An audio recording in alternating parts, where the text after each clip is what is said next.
Good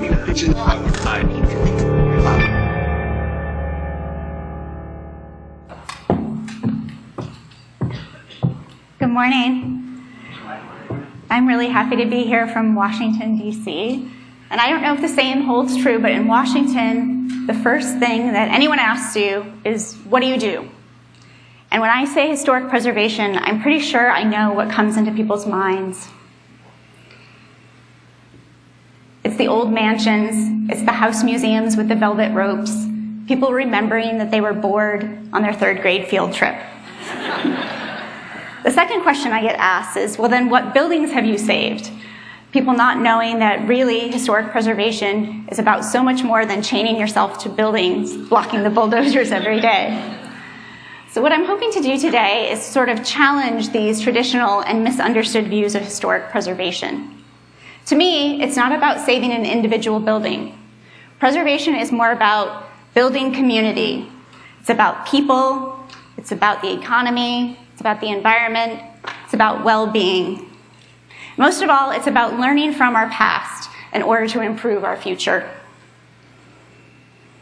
So the first thing I have to do right away is challenge the misunderstanding that historic preservation is only an activity done by a group of little old women with blue hair and tennis shoes running around saving the big mansions in town.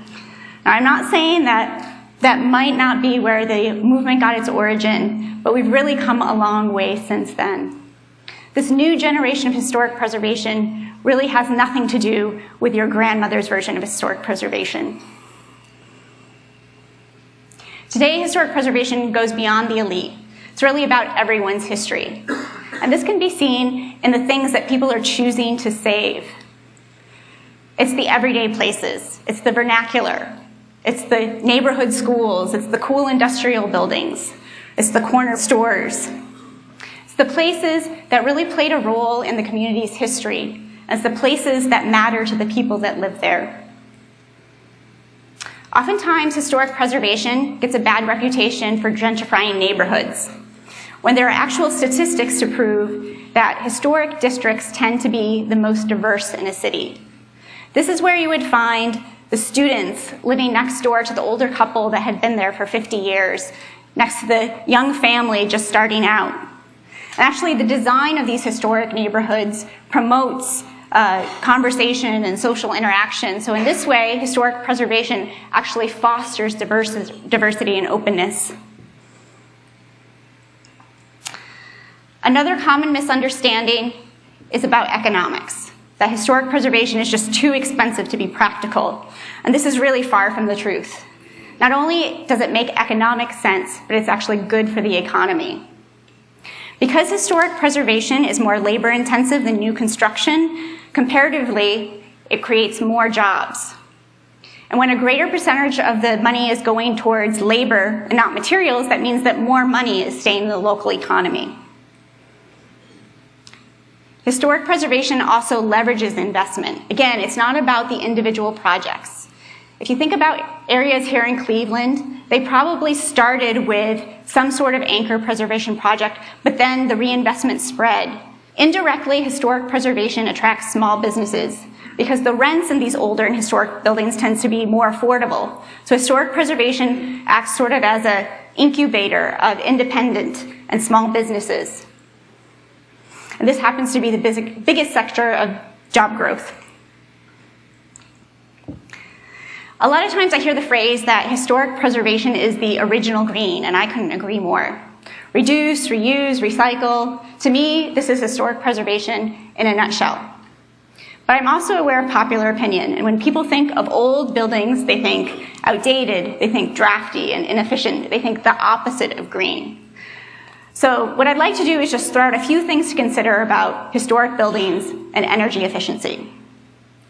Typically, historic buildings were designed with a specific site in mind, so it looked at things like the natural landscape and vegetation, it looked at orientation to the sun and wind, looked at natural lighting and ventilation, and incorporated architectural elements like operable windows and overhangs for shading.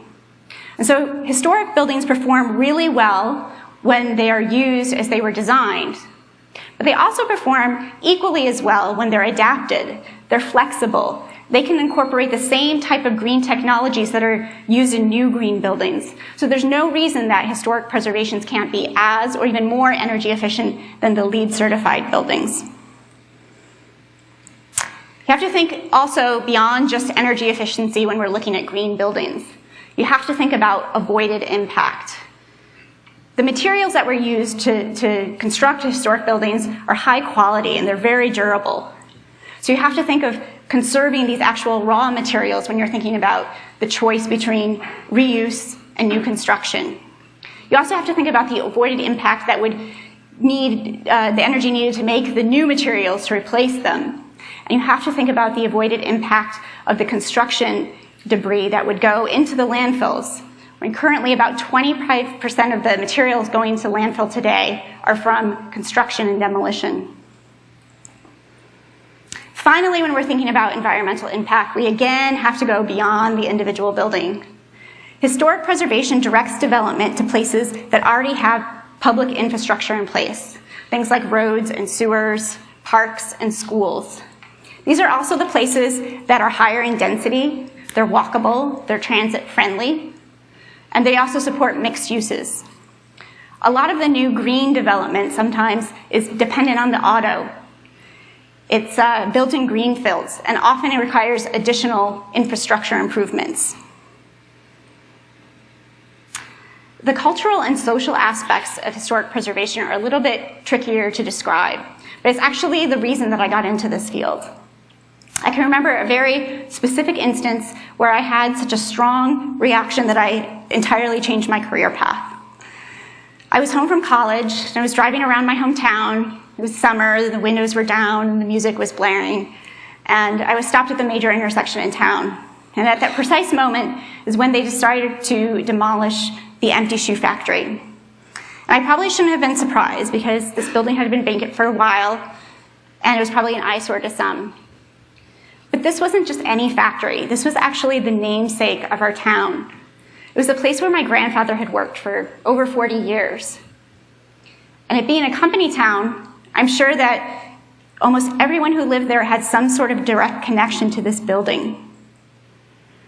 I felt a huge sense of loss, and not just because I thought that this was a really cool looking industrial building, but it was also sort of a symbol of our town. And I didn't know the political or the economic reasons behind it. I knew that the economy was in trouble, and that young people like myself didn't even decide to stay there. We all moved on somewhere else. But what the people who made the decision to tear down this building didn't know, and what really hasn't been studied until recently, are the type of factors that keep and attract people to certain places. Recently, a 3-year study was finished that looked at these attachment factors. They surveyed more than 43,000 people in 26 different cities, and the results are a bit of a surprise.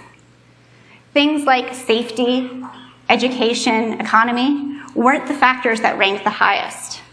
Instead, it was aesthetics, it was openness, and social offerings that were all the leading drivers. And this was consistent across all of the cities. What was even more striking was that there was a really strong correlation between these emotional attachment factors and economic growth in the areas, which really supports the theory that if you're attached to a place, you're going to spend more time there, you're going to spend money there, you're going to be more productive, and you're going to be more invested in that community. Now, the name of this study was Soul of the Community, and I think this is a really perfect way to describe this new generation of historic preservation. So why does all of this matter? Well, I feel that we're really at a critical juncture now, at the rebirth of our cities. And this new generation of historic preservation can really make a difference. There are new and large funding streams going into making cities more livable. And places like Detroit and Youngstown are considering policies like right-sizing, which might cause large-scale demolition or transformation of entire neighborhoods. And some of this is probably needed, but historic preservation has to be an integral part of this strategy. The value of historic preservation to the people, to the economy, to the environment, to the well-being of everyone there has to be considered and communicated. One of the last questions I often get about what I do is if I work in period dress. And the answer is usually no. But today I did wear a vintage dress because I thought it would kind of help illustrate the benefits of historic preservation. So why is a dress like preservation? Well, to some it could seem a little outdated or impractical or dowdy. But if you look a little closer, you'll see the benefits. It has style, or at least it's unique. It could be a little bit rare or designed by someone famous. It's made to last, and it's well made. It was cost effective. It was environmentally friendly. It can be altered to fit me better. And it may be something that was once my grandmother's, but I can make it my own. Thank you.